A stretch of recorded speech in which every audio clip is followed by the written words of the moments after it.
Muito bom dia, agronegócios. Sexta-feira, 16 de setembro de 2022, agora 8 horas 57 minutos pelo horário oficial de Brasília. Nossa abertura de mercado está no ar pelas nossas redes sociais, Instagram, YouTube, Facebook do Notícias Agrícolas e também pelo noticiasagricolas.com.br. Tudo para que você seja sempre, em todos os locais, para que você seja sempre o produtor rural mais bem informado do Brasil, senhoras e senhores, certo?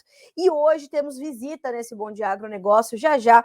A Virgínia Alves, nossa especialista em clima aqui no Notícias Agrícolas, vai estar conosco. Pois é, hoje vamos falar bastante de clima por aqui, porque afinal, acho que todo o produtor que está aí se preparando para a sua nova safra de verão, a safra 2022-23, quer saber, certo? A gente quer saber como é que estão acontecendo as coisas e a Virgínia, então, vai trazer essas informações de clima, tá? Então, se você quiser ir mandando as suas perguntas, as suas dúvidas, já vá mandando por aqui, isso é bom porque daí já vai dando tempo ali para a Virgínia também procurar para você algum local mais específico sobre o qual você queira saber as condições climáticas. Então, fiquem à vontade para nos mandar aí as perguntas e as dúvidas, críticas e sugestões, tá certo? Lembrando a você que o Bom Dia Agronegócio tem o apoio da Cochupé, a maior cooperativa de cafeicultores do mundo, senhoras e senhores.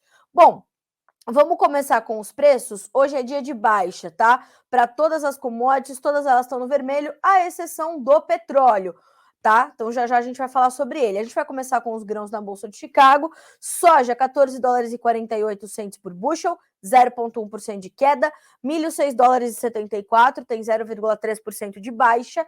Trigo, 8 dólares e 40, cai 0,6% neste momento. Ainda na Bolsa de Chicago, derivados de soja. 0,5% de baixa para o farelo, que vale 425 dólares e 60 centes por tonelada curta, e o óleo de soja com alta de 0,3%, acompanhando o petróleo, 64 centes mais 52 por libra-peso, ok? Bolsa de Nova York agora, o café vale 2 dólares e 14 centes, mais 10 por libra-peso, baixa de 1,06%, caindo 1% o café na manhã de hoje. O açúcar também recuando, 0,6% de baixa, para 18 centes mais 7 por libra-peso, e o algodão, 3% de baixa, não só 3,2% de queda, para 1 dólar mais 5, não são nem 5 centes, né?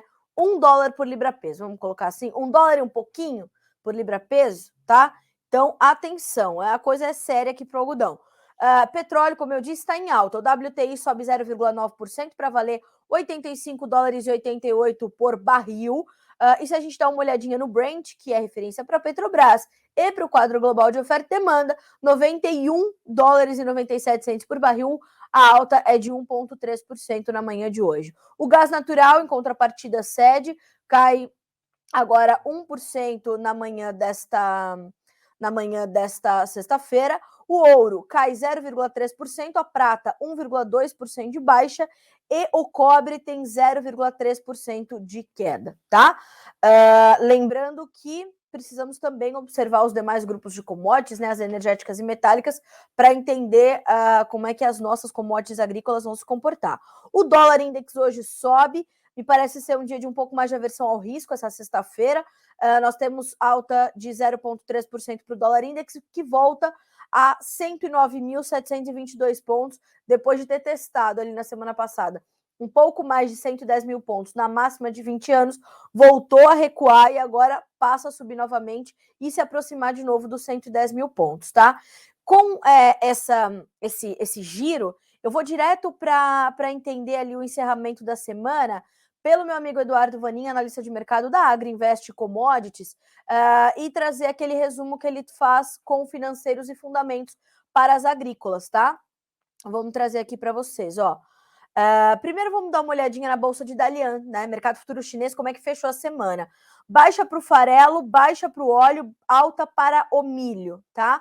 E na semana, como é que foram os acumulados na bolsa de Dalian? Farelo perdeu 3%, o óleo de soja 0,3%, o óleo de palma subiu 2%, o milho caiu, subiu 3%, e o suíno vivo 2,2% de alta, tá? Então, baixa acumulada na semana para farelo e óleo de soja, alta para milho, óleo de palma, suíno vivo e baixa também de 0,6% para o minério de ferro no acumulado desta semana, ok? Então, atenção a essas informações.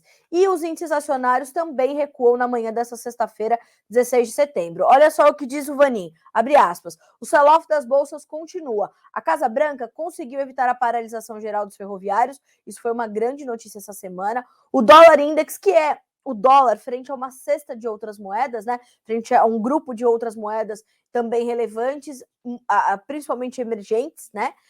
Novamente acima da barreira psicológica dos 110 mil pontos. Petróleo abaixo dos 85. Apostas em altas de juros em 1% em setembro diminuíram de 34% para 26%. Volto a dizer, o Vanin já destacou isso ontem. Nós temos aí 26% de chance de termos um aumento de 1% na taxa básica de juros norte-americana. Há um tempo, ou há algumas semanas, essa perspectiva era de 34%, essa possibilidade, né, era de 34%. Então diminuiu um pouquinho, apesar dos dados mostrando ainda uma inflação muito alta lá nos Estados Unidos. O Vanin volta a destacar o encontro pessoal entre Xi Jinping e Vladimir Putin. Segundo fontes, Xi demonstrou suas preocupações em relação à guerra na Ucrânia. Xi não participou do jantar com Putin e Erdogan. E aí a gente vai ter que ter uma atenção também sobre essas questões da China em relação, claro, às questões do como é que chama isso? Do política de tolerância zero ao Covid-19 lá na China é um outro ponto de bastante atenção, tá? Então vamos ter atenção a isso, né? Para saber o que vai acontecer daqui para frente, tá? Ó, senhoras e senhores, vão mandando as suas perguntas, vão mandando suas considerações, que a gente está aqui com as linhas de comunicação abertas, tanto no Instagram quanto no YouTube, tá? Você pode comentar ali pelo YouTube também, mandar de onde você está falando, sua cidade, seu estado, a gente quer muito saber até onde chegam as informações do Bom Dia Agronegócio e também ouvir sobre o que você quer saber, certo? Vamos de olho, vamos continuando. Bom, eu vou fazer o seguinte, como são 9h04 pelo horário oficial de Brasília, antes de eu falar dos grãos, porque a gente vai falar de clima, eu quero passar aqui algumas informações sobre principalmente os preços do café e os preços do açúcar, tá? Vamos começar com esses dois mercados hoje e também com algumas outras notícias que são também importantes aí para o andamento da economia mundial, para o agronegócio brasileiro. E aí a gente vai até a gente chegar para conversar com a Virgínia, que está se preparando para trazer as informações para a gente, alguns mapas também, para vocês entenderem como é que fica o clima aí para essa nova safra, tá? Bom, vamos começar com os preços do café. O mercado voltou a cair nessa sexta-feira, depois de ontem ter um respiro, porque acumulou 3 sessões consecutivas de alta, de baixa, segunda, terça e quarta. Ontem, num movimento técnico de ajuste, de recuperação, e como a própria Virgínia apontou aqui, de respiro, o mercado volta a perder força. Segundo o levantamento, a apuração da Virgínia, parte disso vem da entrada da nova safra brasileira e das chuvas que começam a chegar a algumas regiões produtoras do país e dão alívio, porque o café é uma cultura perene, então ele vai precisar de condições adequadas de clima durante todo o momento, né? Então a gente já sabe que a safra 23 vai começar lá na frente sentindo alguma pressão de adversidades climáticas. Então, esse é um ponto de atenção também para a gente trazer hoje na nossa entrevista, na nossa conversa sobre clima com a Virgínia. Então, volta a trabalhar em campo negativo o mercado do café arábica na Bolsa de Nova York. A gente está falando de dezembro com 2 dólares e 14 centos mais 65 por libra-peso, uma baixa de 0,8%. O dezembro consegue subir ainda um pouquinho, tem 2 dólares e 17 mais 35. Já o maio passa a cair, tem baixa de 1% na manhã de hoje, e 2 dólares e 6 mais e nada. 2 dólares e 6 redondinhos por libra-peso, volto a dizer, uma baixa de 1%. Então, volta a sentir a pressão da entrada da safra brasileira, a chegada das chuvas em alguns locais e também pressão do financeiro. Hoje é claramente um dia de mais aversão ao risco, salvo o petróleo, né? O petróleo que está ali só na contramão de todas as outras commodities, o resto está tudo no vermelho. Hoje, por ser, então, esse dia mais avesso ao risco, vão se desmontando algumas posições nas commodities, os investidores, os fundos, os especuladores vão buscar ativos mais seguros, como é a questão do próprio dólar. Já já o mercado cambial abre aqui no Brasil, a gente vai entender o que vai acontecer. E isso ajuda a pressionar e derrubar também os preços do café negociados no mercado futuro norte-americano. E vamos ver se está caindo em Londres também. Vamos dar uma olhadinha. Ó, na Bolsa de Londres, o Conilon abriu com um recuo expressivo. Novembro tinha queda de 45 dólares por tonelada, voltando a ser negociado a 2.181 dólares por tonelada. O janeiro 23 tinha uma baixa de 44 dólares por tonelada. Março 23, 43 dólares. E maio 23, uma baixa de 39 dólares por tonelada. É dólares, hein? É dólar por tonelada. Senhoras e senhores, não é pouco, não. Não é pouco, não. Mas, enfim, é isso, tá? Estamos de olho, estamos acompanhando essa movimentação.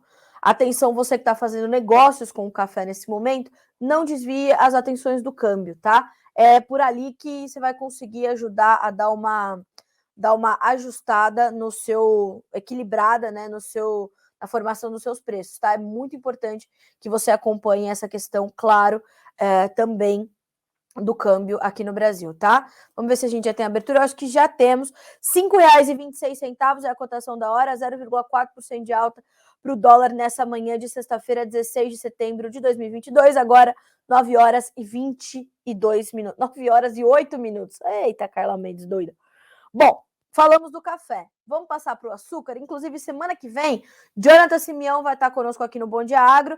Vocês vão ver que mais repórteres vão chegar aqui no Bom Dia Agro, né? Para trazer as informações que vocês tanto nos pedem. Vocês me pedem muita informação sobre o mercado de feijão, de arroz. A gente vai trazer os repórteres para falar sobre isso aqui, sobre o mercado de açúcar, etanol, petróleo, energias de uma forma geral, com o Jonathan Simeão. A Virgínia vai vir para falar não só de clima, mas de café. A gente vai trazer também a Letícia para falar das proteínas animais, o Alexander Horta para falar sobre o mercado do boi, o Guilherme para falar do milho. Então eu quero trazer mais vezes os repórteres de Notícias Agrícolas aqui, até para que vocês possam conhecê-los também, caso vocês ainda não os conheçam, né?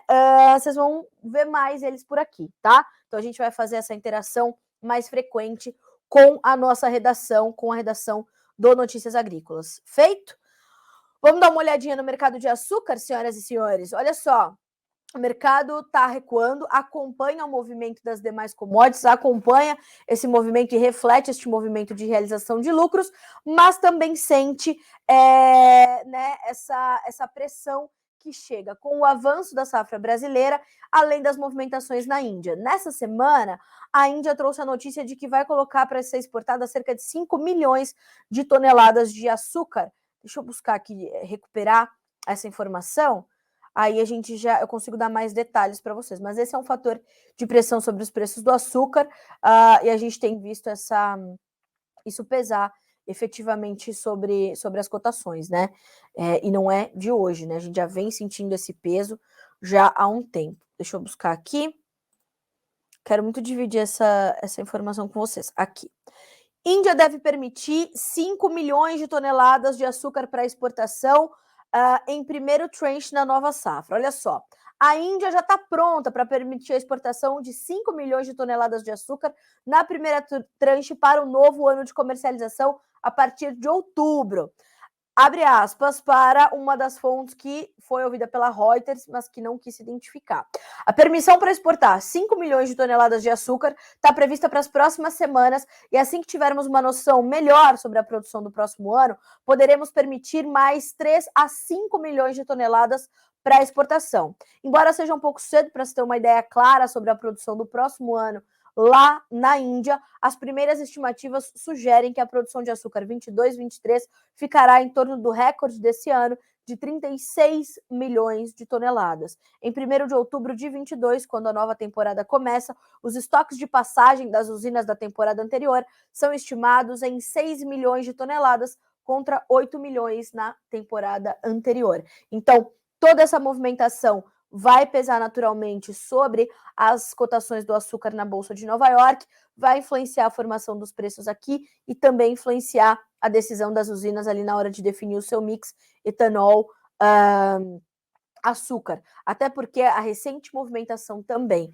dos preços dos combustíveis também influencia nessa decisão. Então, a gente está falando de preços que vieram recuando expressivamente, né, nas últimas semanas, tanto para gasolina quanto para etanol, são mercados correlacionados, isso vai impactar, claro, ali na hora da decisão das usinas, né, eles vão, claro, levar isso em consideração, o que traz mais margens, né? Melhores margens para o. Misturei todas as informações numa só, né? O que traz mais e melhor margem para a usina neste momento. Era isso que eu queria dizer.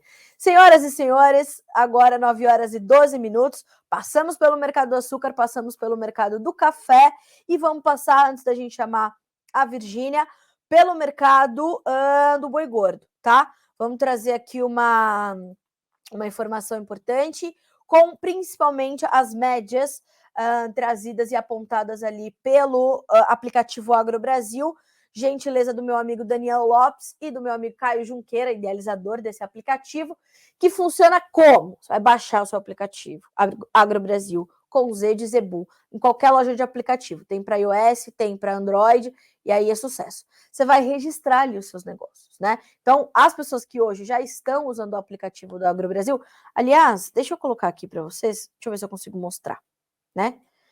Eu não tenho ele baixado porque eu não sou pecuarista, mas o Agro Brasil App, que é o site, o perfil que você vai seguir, vai te ensinar tudo sobre esse aplicativo, tá? E olha quem é a garota propaganda do aplicativo Agro Brasil, senhoras e senhores. Senhora Camila Teles, né, referência hoje em dia no agronegócio brasileiro, então perceba, né, se ela colocou aqui a sua confiança, sinal de que a coisa é realmente boa, né? Fora que, como eu falei, o idealizador deste aplicativo é ninguém mais, ninguém menos que Caio Junqueira, um dos mais experientes analistas de mercado para mercado pecuário do Brasil, né? À frente ali da Cross Investimentos há muito tempo. Então, você vai baixar você vai primeiro seguir o Agro Brasil App, tá? Que é esse perfil aqui no Instagram, que vai te ensinar direitinho como baixar o aplicativo e mais, vai, claro, te trazer informações aqui sobre o mercado do boi. Olha aqui se não temos Caio Junqueira trazendo uma análise, ó, para você, desse 14 de setembro, 15 de setembro. Sucesso, senhoras, sucesso! Baixou o aplicativo, vai começar a registrar ali os seus negócios, tá? O aplicativo tem essa característica de trazer a realidade do mercado muito para perto de você. Então, o que você vai fazer? Vai passar a dizer ali quanto é que foi a sua média de preço, quanto é que estão as escalas na tua região, como é que está o termômetro dos frigoríficos, como é que estão os mercados paralelos, reposição, mercado de fêmeas e tudo mais, boi magro, isso e aquilo, bezerro, e lá tem todas essas informações divididas por estados com tudo aquilo que está realmente acontecendo. Isso que é importante você saber, ok? E aí, o que a gente tem diariamente? A gente tem as médias de 5 estados que são ali referência para pecuária. Mato Grosso do Sul, Goiás, Minas e São Paulo, tá? E aí, nesta quinta-feira, ontem, que foi o fechamento do mercado e a referência para começar os negócios dessa sexta, o aplicativo Agro Brasil teve boa captação, principalmente para os estados de São Paulo e Mato Grosso do Sul, quando o assunto são negócios. São Paulo, valores entre 285 e 300 reais por arroba. Fazia tempo que esse indicativo não aparecia aqui dos 300, hein? A média ficou em R$ 291,61 e as escalas em São Paulo estão em 12 dias úteis, ainda bastante alongadas. Mato Grosso do Sul, 275 a 283 reais, média 272,19, escalas 9,3 dias. Mato Grosso, negócios entre 265 e 272 reais por arroba, 9,1 dias de escalas. Minas Gerais, R$ 288 para negócios reportados, escalas em 11,7 dias. E aí eu vou te dizer que essas médias são sempre para pagamento à vista e livres de impostos. Para Goiás, não foram captados negócios, não foram registrados negócios no mercado do boi gordo, ali pelo aplicativo Agro Brasil, e as escalas por lá também seguem alongadas, 10,2 dias, tá? Lembrando que essas escalas, elas são um reflexo também das indústrias que são acompanhadas pelo aplicativo, ok? Ótimo. Para complementar, quero te trazer as informações de ontem do Thiago Bernardino, que é pesquisador do CPEA para o mercado do boi gordo, Thiago Bernardino de Carvalho, falando sobre a questão da carne no atacado e a demanda interna que precisa ser monitorada. Estamos desempenhando bem nas exportações, mas como o consumo de carne bovina internamente ainda está um pouco contido, ainda está um pouco ajustado, a gente está nesse sentimento de pressão sobre os preços, até porque a gente tem, como eu falei, escalas bastante alongadas num período de entre safra. Mas olha só o que nos diz o Thiago. Carne no atacado tem valorização de 1,5% na primeira quinzena de setembro, indicando um enxugamento dos estoques. Mas, na contramão, cotações da arroba registram um recuo de 3% nos primeiros 15 dias de setembro. 3% somente nesses 15 dias de setembro, tá? Então, atenção, olho vivo, porque o mercado de boi gordo ainda vai chamar bastante atenção. Para finalizar, vamos checar as cotações lá na B3, mercado futuro do boi aqui no Brasil. Outubro, R$ 306,90 por arroba, uma baixa de 0,3% na manhã de hoje. E novembro, R$ 315,15, baixa de 0,3% também. Já o dezembro sobe 0,3% para valer R$ 317,25. Ok? Ótimo. No YouTube, a Neide Rosa. Bom dia, Carla. Palmital, São Paulo. Bom dia, Neide. O Adriel Carvalho. Bom dia, Carla. Limão, São Paulo, bairro do Limão, né? Obrigada. O Matheus Ângelo Souza. Bom dia, Carla. Matheus da Gran Soy, Atibaia. Minha pergunta é, sobre a Rússia liberar o fertilizante para o mundo, isso pode reduzir o preço? Atinge a soja negativamente? Matheus, vai atingir o preço do fertilizante, mas a gente precisa lembrar que a Rússia continuou exportando o seu fertilizante, tá? E sim, caso isso se intensifique, caso mais volumes continuem chegando ao mercado, a gente vai ter naturalmente uma pressão sobre os preços, né? Vamos entender só qual vai ser a intensidade dessa pressão ou desse impacto. Por quê? Porque o hemisfério norte está praticamente concluindo, a safra não vai demandar tanto agora. E agora a gente tem que olhar para o hemisfério sul, e lembrar que a gente já fez as compras desse fertilizante no grosso dessas compras. Então, precisamos entender. Para a soja, o impacto disso não vai ser tão forte. O impacto da soja vai vir por outros fatores, mas não por essa liberação do fertilizante para a Rússia, né? Porque, como eu falei, a gente já está com a safra planejada e começando aqui no Brasil. Então, isso poderia impactar em outro momento, podendo talvez estimular um aumento de área aqui no Brasil ou tudo mais, ou olhando para a próxima safra dos Estados Unidos do hemisfério norte. Mas quando a gente pensa nisso, a gente precisa entender que a gente precisa colher toda essa safra, entender qual vai ser o planejamento, o custo de produção do americano para 23, 24. Aí a gente pode começar a pensar. Mas, por enquanto, o impacto dessa medida específica para a soja não tem tanto espaço. Até porque nós já temos muitas outras variáveis que são observadas agora pelo mercado da soja. E o mercado já está meio que lateralizado, meio que confuso, né? Não sabe para onde vai, diante de um mix de fatores negativos e positivos que se apresentam agora para esse mercado, ok? João Pedro Rezende de Miranda, bom dia, Alvorada, Tocantins, bom dia, João Pedro. LG Comércio de Cereais, bom dia, Carla. Alfenas, sul de Minas, chuva mansa e abençoada. Como é bom, né, quando chove. Oh, meu Deus, coisa boa. João Batista dos Santos, bom dia, Carla. Bom dia, João. Sejam todos bem-vindos, tá? Pessoal, deixa eu ver se a Virgínia já está conosco. A Virgínia já está com a gente. A Virgínia já está conosco. Virgínia Alves, bom dia, seja bem-vinda ao Bom Dia Agronegócio. Bom dia, Carla, bom dia para todo mundo. É um prazer estar aqui com vocês nessa manhã de sexta-feira, manhã mais gelada aqui em Campinas, né, Carla? Gelada, gelada, e assim, já chamei você num dia desses para você ver se aquece esse povo, que quer saber do clima, né, Virgínia? Acho que chovendo. Todo produtor... Tá chovendo, tá chovendo. Isso é uma notícia boa. Já começa a colocar fogo no Bom Dia Agro. Aí eu te digo, acho que todo produtor rural tá olhando para cima nesse momento, né? Tá, é uma tela no Notícias Agrícolas e um olho na tela do Notícias Agrícolas e um olho no céu para ver que horas que essa chuva chega. Mas as notícias, eu acho que depois de 2 anos, elas são mais positivas, Carol.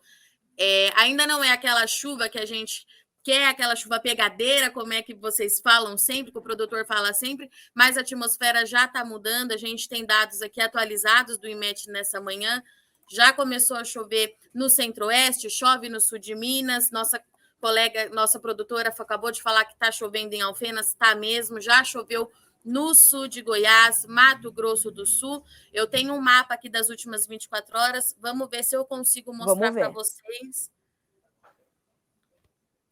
Vamos ver se a gente consegue. Quem vai colocar para a gente na tela? O Mateuzinho ou ela mesma? Ah, tá bom. Eu mesma. Isso é muito bom, né? As informações, as notícias são muito boas, inevitavelmente. Vocês estão vendo? Ainda não, acho. Eu tenho um delayzinho. Ah, agora sim. Vamos aí. Ainda não. Foi? Eu acho que eu tenho um pequeno delayzinho. O Mateuzinho foi? Tá com a sua tela, mas não tá o mapa. Então, peraí, vamos tentar mais uma vez.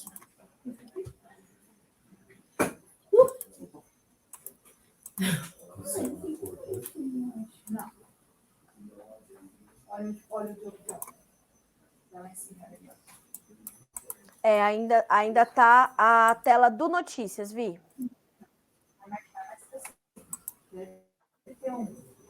Mudou ou ainda não? Ainda não. Talvez agora. Vamos falar, porque esse mapa é das últimas 24 horas. Sim, a gente já está mandando aí uma ajuda para você, mas a gente pode ir comentando sem problema nenhum.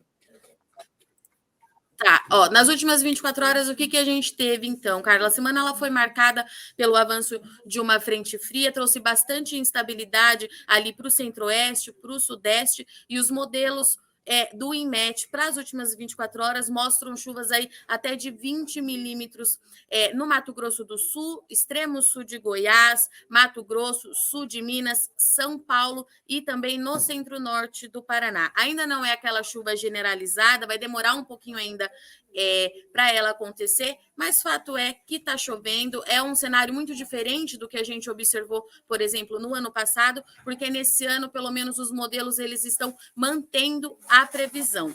Então, para as últimas 24 horas, foi isso que aconteceu, trouxe bastante alívio ali, principalmente para a região central, teve uma onda de calor nesses últimos dias, temperaturas aí batendo na casa dos 40 graus em vários pontos do Mato Grosso, de Goiás, traz bastante preocupação, mas a primavera está chegando e ela tem essa característica, né, Carol, de fazer essa fase de transição. Mês de setembro e mês de outubro, eles têm isso. Dentro já da climatologia, já é esperado que essa chuva comece, então, a retomar daqui para frente. Isso foi o que aconteceu, mas aí vocês vão me perguntar, eu tenho certeza. Mas e daqui para frente? Vai chover ou não vai? Vai chover. Eu vou pedir para o Matheus colocar na tela aquele mapa colorido, Matheus, que eu te passei. Esse azul que vocês estão vendo, pessoal, são realmente as últimas 24 horas, que a Virgínia acabou de detalhar para a gente. E agora a gente vai ver uma outra imagem. Aí, esse é um mapa que tem previsões um pouquinho mais alongadas, né, Vi? Isso mesmo. Esse é o mapa que tá bonito, né, Carol? Que a gente gosta de ver. Porque o que a gente mapa branco é um desespero total. Dá um desespero na gente aqui na redação, dá um desespero no produtor, é uma loucura. Mas o que a gente tem, então? A gente consegue ver nessa primeira tela que entre de hoje até o dia 24, essa chuva ela vai continuar concentrada ali no centro-sul do país, mas está muito diferente do que a gente estava vendo nas últimas semanas, Carol. Porque, olha só, o mapa ele já começa a ficar azul, já começa a ter uns pontinhos ali de chuva verde, isso significa precipitação ali até de 35 milímetros, já é um alívio importante para esse produtor que está esperando para o início da safra, mas vamos ver ali a partir do dia 24, olha como ele fica bonito, Carol, olha como vem a chuva. Lindo! Não, e o que Graças a Deus! Então, isso é uma coisa que a gente não estava vendo, estava dentro da estação, mas como choveu menos no primeiro trimestre, tinha uma preocupação maior em relação a essa chuva, né, Carol? Mas então a gente vê aí que entre o dia 24, virada do mês, né, 24 de setembro e 2 de outubro, a gente pode ter aí o primeiro canal de umidade, lembrando que a primavera começa no dia 22, então até lá a gente tem essa fase de transição, já é uma notícia muito positiva, porque a gente vai ter chuva ali na área do café, área de cana, laranja, soja, todo mundo aí vai ser beneficiado, e também tem bastante chuva ali para o noroeste do Paraná. Esse foi um destaque que o IMET falou para mim hoje cedinho, na hora que eu fui coletar as informações aqui para o Bom Dia Agro, Carol. Virgínia, pelo que eu posso entender, elas chegam também bem distribuídas, além de com volumes consideráveis, né? Elas vão realmente alcançar uma área muito importante do país, né? Chegam sim, chega para todo mundo, pode ser que ainda nessa virada de mês essa chuva ela chegue irregular, e quando a gente fala irregular, é aquela velha história, né, Carol? Mas choveu no meu vizinho e não choveu aqui para mim, mas vai chover, pelo que o mapa está indicando, a gente precisa, é claro, continuar acompanhando no dia a dia, mas fato é que é um cenário muito mais confortável nesse momento do que os modelos que a gente observava no ano passado. O café está precisando muito de água, está sentindo bastante, o produtor de soja esperando por essa chuva aí para iniciar a safra, e, ao que tudo indica, a gente tem aí boas notícias nessa sexta-feira. Virgínia, quando a gente pensa nas temperaturas, o que a gente pode esperar? Primavera tem a característica de ter as maiores temperaturas do ano, né, Carol? A gente acha que isso acontece no verão, mas é justamente na primavera que a gente tem as temperaturas mais elevadas. Onde que ficam essas temperaturas mais elevadas? Praticamente por todo o Brasil, e a gente tem um destaque muito grande ali para o centro-oeste, para o sudeste. Região do Mato Piba vai continuar quente e seco nos próximos dias. A gente consegue ver, né, Carol, que essa chuva ela não chega ainda, mas o que também é normal, demora um pouquinho mais para essa chuva subir. Então, por lá, a temperatura continua elevada, acima ali dos 32, 33 graus, a gente vai ter baixa umidade do ar. E tem um alerta muito importante que a gente precisa fazer, que é para o Rio Grande do Sul, né, Carol? Que sofre bastante com as altas temperaturas e que, querendo ou não, pode ficar aí de novo na rota de um laninha, que a gente continua com o laninha em atuação. Ele é mais fraco do que os últimos 2 anos. Vamos lembrar aqui que isso é histórico. A gente tem um laninha se confirmando pelo 3º ano consecutivo. E dessa vez, ao que tudo indica, apesar dessa intensidade mais fraca, Carol, o Rio Grande do Sul pode ser, de novo, o mais afetado aí pela condição de seca e temperaturas elevadas. Eu fiz uma entrevista ontem com o pessoal da Pátria e outros analistas também, para entender essa preocupação com o clima, Virgínia. E eles estavam me dizendo o seguinte: a preocupação no médio prazo é com os estados do sul do Brasil. Quer dizer, quando a gente alonga um pouco mais ainda essas previsões, a gente já pode ter chuva abaixo da média. Exato. O que a gente tem até agora no radar, Carol? Mês de setembro, até o final desse mês de setembro, a gente ainda vai ter bastante frente frias passando pelo Rio Grande do Sul, vai ter essa chuva, mas a partir ali da segunda quinzena de outubro, a tendência é que esses volumes passem a ficar abaixo da média, é aí que começa a preocupar, porque a gente pode ter, o pico do Laninha é previsto para os meses de outubro, novembro, dezembro, justamente quando o estado precisa de bastante chuva, e é nesse pico que o Rio Grande do Sul pode sentir daqui para frente. Para as demais áreas, o que pode acontecer? Se tudo se confirmar, o retorno efetivo da estação chuvosa, ele pode atrasar um pouquinho para o centro-oeste e para o sudeste. Mas aí vocês vão me perguntar, você acabou de falar que vai chover. Sim, vai chover. Essa frente, ela vai avançar, esse canal vai se formar. Quando a gente fala de retorno efetivo, né, Carol, são aqueles dias contínuos de chuva, sem veranico, isso que pode demorar um pouquinho mais para acontecer.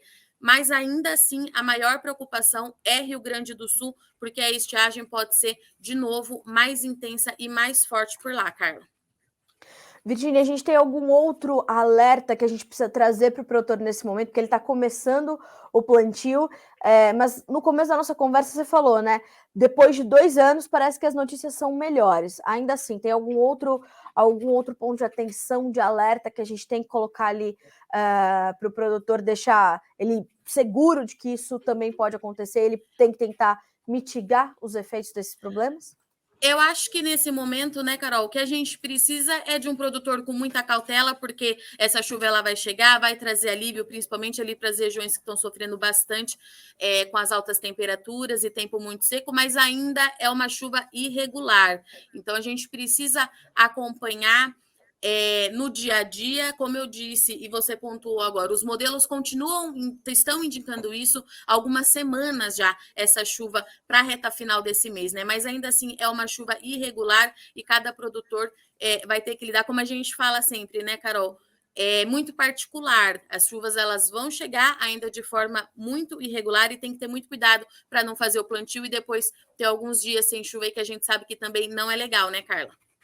É isso mesmo. E é importante a gente dizer que de uma safra para outra, principalmente para a soja, para o milho, para o café, isso, claro, não dá para acontecer, mas quando a gente pensa em culturas temporárias, como é o caso da soja, como é o caso do milho, né, você planta, colhe, a gente precisa entender que o produtor vem aí readequando os seus ciclos, as suas variedades, fazendo um escalonamento do plantio, escolhendo variedades de ciclos diferentes, né?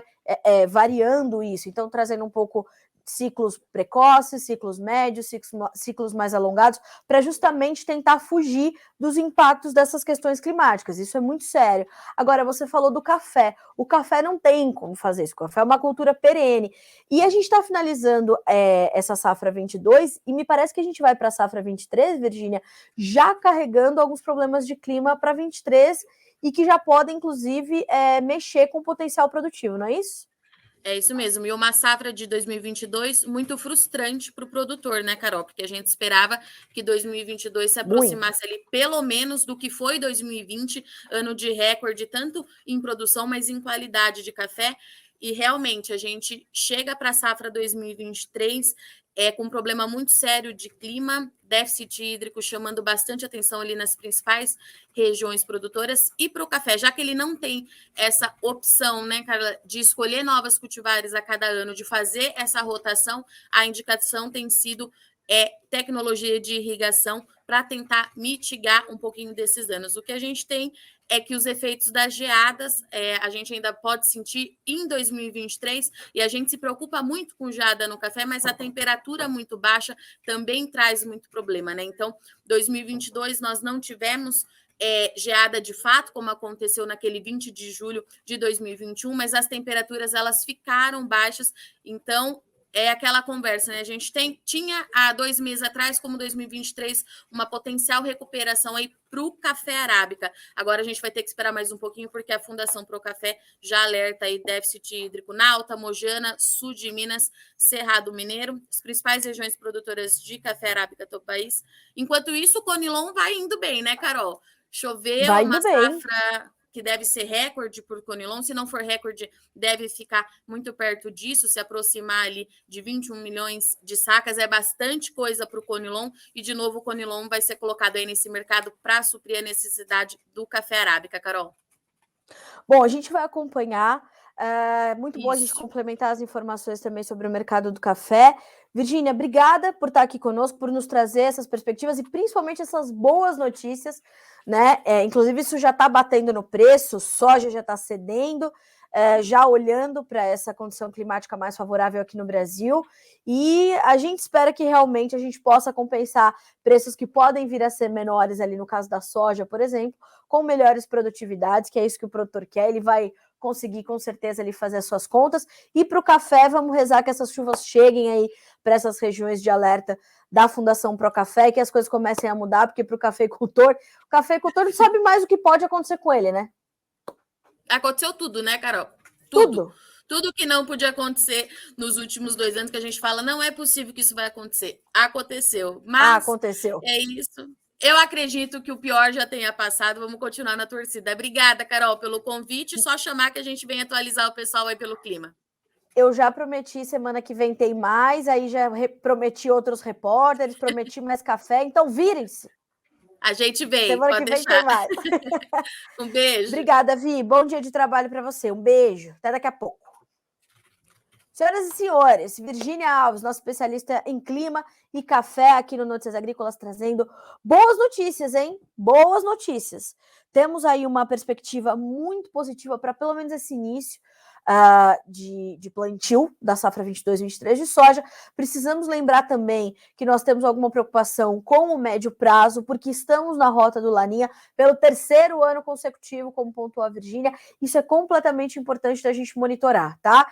Ó, pessoal do Instagram, bom dia para vocês que estão mandando bom dia aqui para nós, viu, meu amigo Jarduli?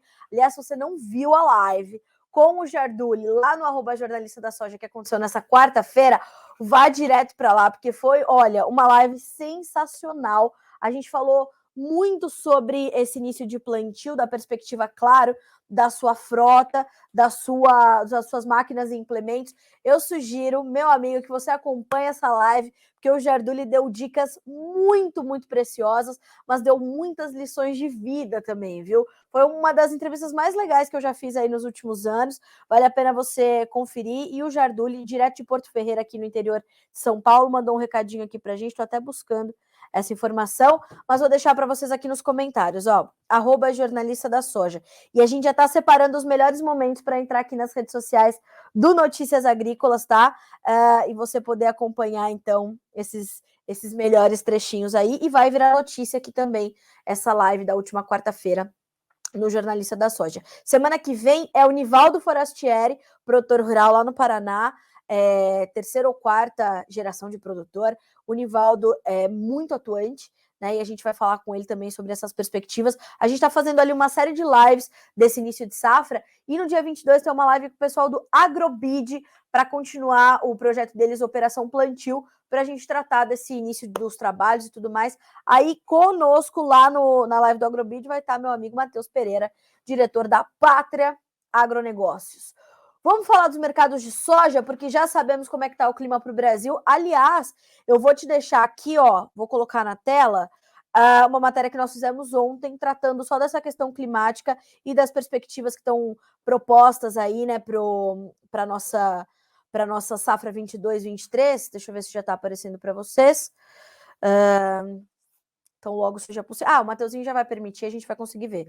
Ó, estão vendo essa notícia aqui, ó, soja 2 pontos. Safra 22-23 do Brasil não pode ter falhas, mas previsões mostram preocupações no sul, no médio prazo. Foi isso que a Virgínia falou, é disso que a gente está falando e é realmente bastante preocupante, tá? Então, essa notícia também já está disponível para você por aqui. Eu vou colocar o título aqui para vocês, vou pedir para o meu time divulgar o link para vocês que estão no YouTube e para você que está nos acompanhando pelo Instagram.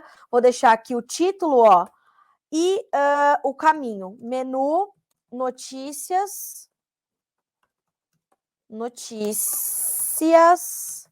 soja, é sucesso, tá? Vá dar uma lidinha nessa notícia, tem mapas ali alongados, né, para os próximos meses, divulgados pela Pátria Agronegócio, tem ali a análise do Cristiano Palavra, tem análise de Vlamir Brandalize e tem análise também do meu amigo Luiz Fernando Gutierrez, da Safras e Mercado. Uma matéria bem completa para você entender como é que começamos da perspectiva climática e das expectativas para a nossa safra, como é que começa a safra brasileira. Tá bem assim? Então tá bem. Vamos checar os preços, como é que estão na Bolsa de Chicago na manhã de hoje? Novembro, $14,46 por bushel, perdeu os 14,50, perde 5 pontos mais 25. Janeiro, 14,53, 4 pontos e meio de queda. Março, $14,52, 4. Bate na madeira, Carlinha. 6 pontos de baixa.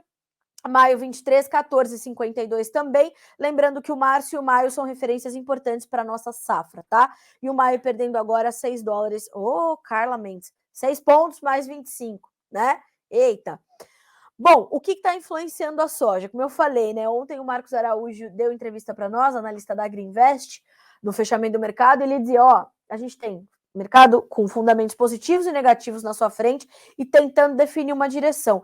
A semana foi muito intensa para o mercado da soja na Bolsa de Chicago. Segunda teve relatório do USDA, disparou. Na terça-feira testou os 15, fechou depois, mudou, inverteu o sinal, sentiu a pressão do financeiro, fechou no negativo, né? Depois de ter testado mais cedo os $15 por bushel, aí foi recuando, voltou a subir ontem, hoje passa a cair novamente. Então a gente teve uma semana dessa dessa tentativa de entender o mercado, né? De direcionamento, de busca por direcionamento, de pressão ainda, de influência do mercado financeiro, mercado atento à conclusão da safra americana e começo da safra brasileira.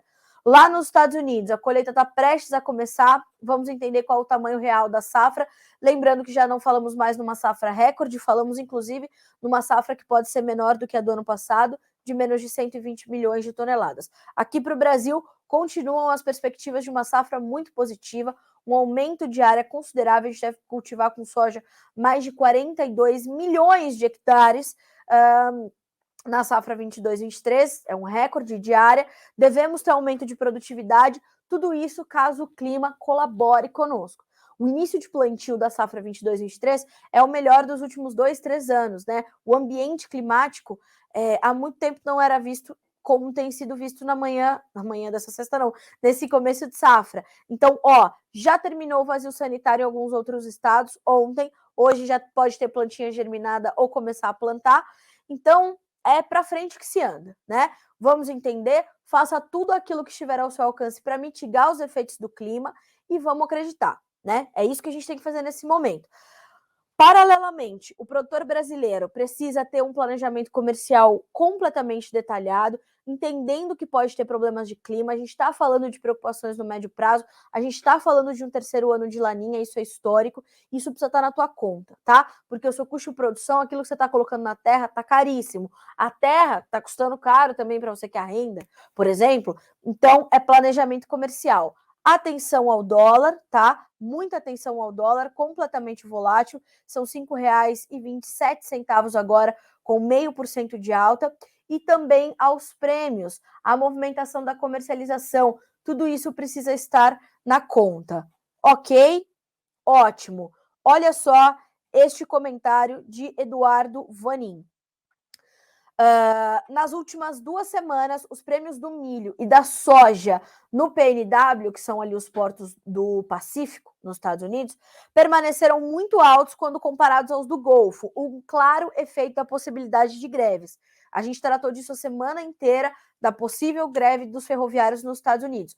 Foi feito um acordo temporário, esse acordo vai para os sindicatos, o próprio presidente Joe Biden entrou nas negociações para evitar que isso acontecesse, porque caso a gente tivesse uma greve dos ferroviários nos Estados Unidos, a gente estava falando de uma paralisação de 30% das cargas norte-americanas e de um prejuízo de 2 bilhões de dólares por dia, tá?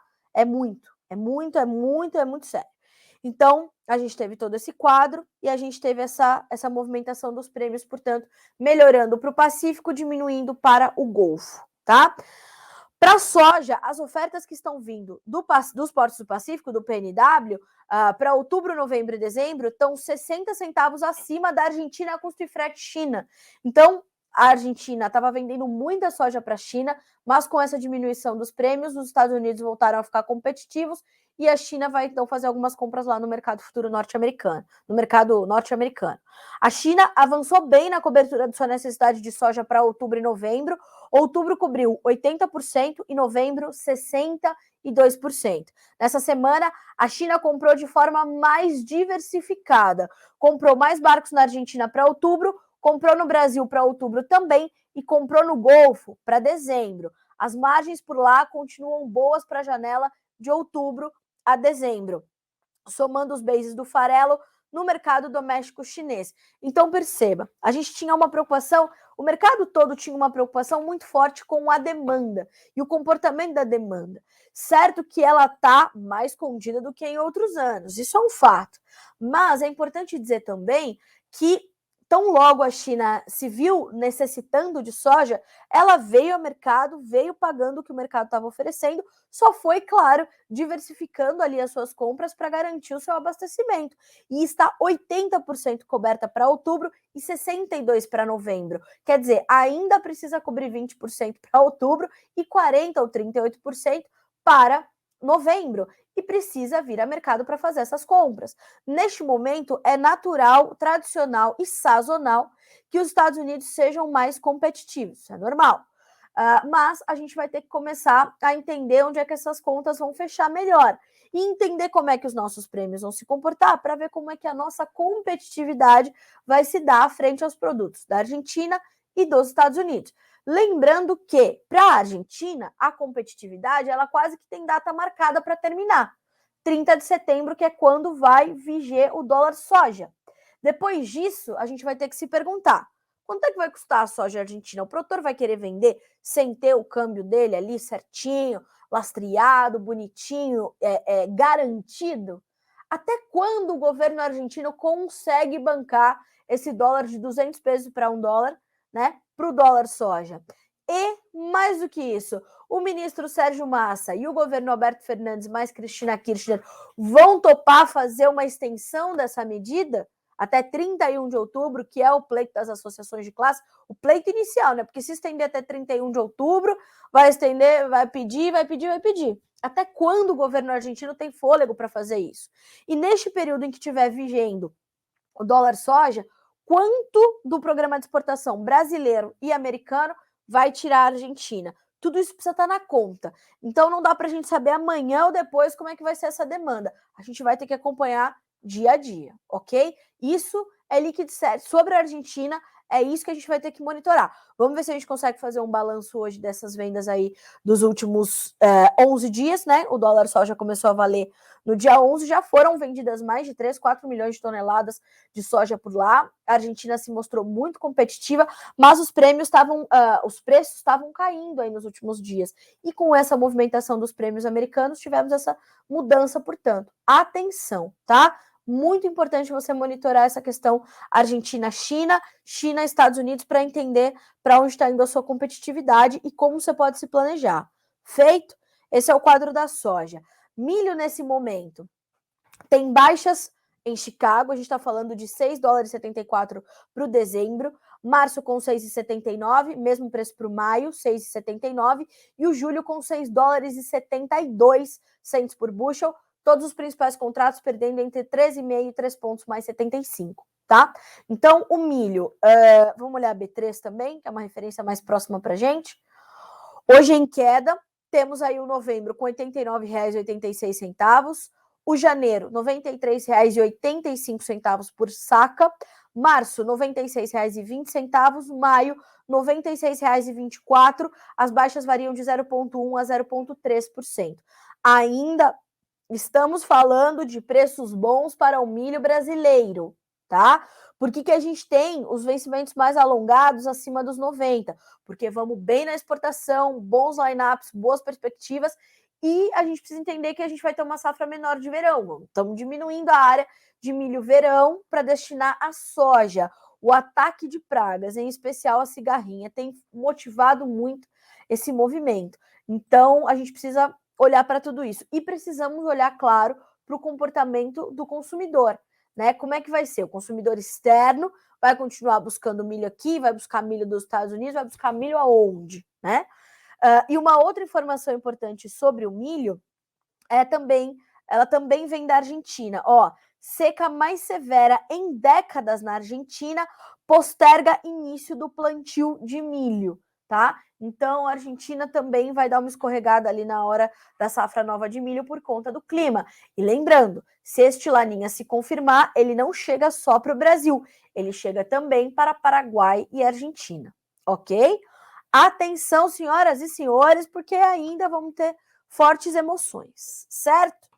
Ótimo. Senhoras e senhores, falamos dos principais mercados, vamos dar uma olhadinha nas notícias de hoje, que tem coisa bem importante para a gente pontuar. Putin diz que Rússia está pronta para dar fertilizante de graça a países em desenvolvimento. Vladimir Putin, além de tudo, é um marqueteiro, né, sozinho. Olha só, a notícia que parte da Reuters, tá? O presidente Vladimir Putin diz que a Rússia está pronta para fornecer gratuitamente mais de 300 mil toneladas de fertilizantes russos presos em portos europeus ao mundo em desenvolvimento se a Europa concordar. Tudo tem um se, né? Não é só vou entregar 300 mil toneladas, vamos dar para esse posto. Não é assim, não. Se a Europa concordar em relaxar ainda mais as sanções às exportações russas. Falando em cúpula na Organização de Cooperação de Xangai, no Uzbequistão, Putin afirmou que a Europa removeu apenas parcialmente, fecha aspas para o Putin, as sanções que Moscou desbloquear sua capacidade de vender e enviar fertilizantes ao redor do mundo. Fertilizantes e qualquer outro produto, a Rússia está fora do sistema SWIFT, né, que é aquele sistema internacional de pagamento, e começou a sentir o aperto, né? Claro que está apertando de outro lado também, diminuiu a torneirinha ali do Nord Stream 1, o gasoduto que manda direto gás natural para eles, o preço está lá em cima, já estão muito preocupados com o inverno rigoroso que deve se registrar no hemisfério norte, e aí cada um vai jogando o seu jogo, né? Normal, é um cenário de guerra. Putin disse que a Rússia saudou a decisão da União Europeia de aliviar algumas sanções logísticas às exportações russas, mas acusou o bloco de agir egoisticamente ao suspender as sanções apenas para os seus próprios membros. Abre aspas para o presidente russo. Só eles podem comprar nossos fertilizantes. Mas e o mundo em desenvolvimento e os países mais pobres do mundo? Questionou, então, o presidente Putin aos líderes da Organização de Cooperação de Xangai, na cúpula da Organização da Cooperação de Xangai. Permitir que os fertilizantes russos cheguem aos mercados globais foi parte de um acordo histórico de grãos do Mar Negro, alcançado com a Ucrânia, a Turquia e as Nações Unidas em julho. A Rússia suspendeu seu bloqueio militar aos portos do sul da Ucrânia e permitiu que Kiev começasse a exportar grãos. Putin disse que a Rússia tem 300 mil toneladas de fertilizantes atualmente em portos europeus, que Moscou estava pronta para enviar gratuitamente ao mundo em desenvolvimento quando as sanções forem suspensas. Vamos só lembrar uma situação, tá? Na criação desse corredor humanitário para exportação de grãos e outros produtos agropecuários, a gente está falando de um acordo da Rússia com a ONU, da Ucrânia com a ONU. Rússia e Ucrânia não fizeram um acordo mútuo juntos. Vamos fazer um acordo, vamos apertar a mão aqui, o time do Zelensky e o time do Putin. Isso não aconteceu. É a Rússia com a ONU, é a Ucrânia com a ONU, tá, moçada? E tem tempo também de vigência esse acordo. Então, tudo tá acontecendo ao mesmo tempo. Agora, o que vai se efetivar é a questão, o X da questão, tá?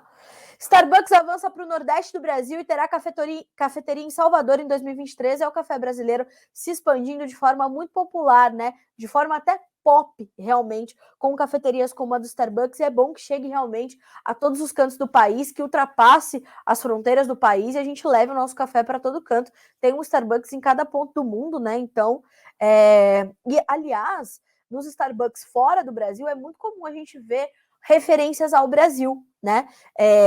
Onde eu já pude visitar Starbucks fora do Brasil, sempre tem uma referência ao café brasileiro. Isso é o marketing, né? Eu estava, inclusive, assistindo a questão do marketing no café, ela pode ser muito melhor, né? Não só para o café brasileiro, mas para os produtos brasileiros. Eu estava revendo um filme que eu adoro, do Jim Carrey, que é o Todo-Poderoso, né? Que quando ele assume ali os poderes de Deus, ele fala, eu preciso tomar um café. Aí ele fecha os olhos, pensa que vai aparecer um café na xícara dele, não. Aparece uma xícara na mão dele e o Juan Valdez, né, que é o mascote, o símbolo do café colombiano na janela do Jim Carrey, né? E aí ele Juan Valdez, que bom você tá aqui, que é marketing melhor que esse, o Jim Carrey falando do seu produto, melhor que isso não dá para ser, né, senhoras e senhores? Então, vamos começar, hein? Os jovens do agro, pensando nessas ações que vão muito além do campo, tá? A gente não pode mais fazer um discurso no espelho. Bora! Bom dia, cheguei agora na live, precisando de algumas notícias sobre arroz, açúcar, mercado de suínos. O Vanderlândio Rabelo, Palavra da Esperança. Vanderlândio, açúcar falamos, mercado de suínos não falamos e arroz não falamos.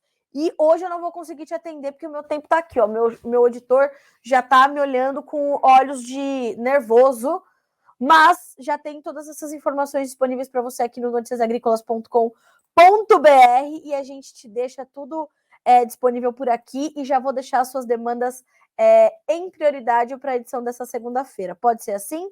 Tem tudo aqui para vocês no Notícias Agrícolas, tá certo? Senhoras e senhores, 9 horas e 55 minutos pelo horário oficial de Brasília. Agradeço muito pela gentileza de estarem comigo nessa manhã de hoje. Enfim, é isso, tá certo? Te desejo uma excelente sexta-feira e um excelente final de semana. Segunda-feira a gente tá de volta, combinado?